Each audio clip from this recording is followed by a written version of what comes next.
Hi friends, দেখো জালের দরজাটাও পরিষ্কার করছি।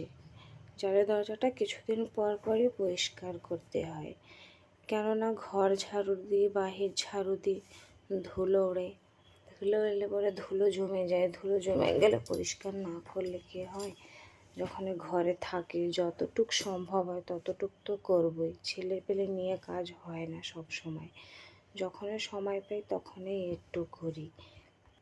আর বেশি ধুল জমে গেলে তখন সাফ করতে অসুবিধা হয়, ওই জন্য কম কম থাকতেই পরিষ্কার করে নিই। এদিকে দেখো সকাল থেকে কিন্তু খাবারই খাইনি, আর খাবার খাওয়ার কথা আমার মনেই নেই। কাজে কামে থাকলে খাবার খাওয়ার কথা ভুলেই যাই।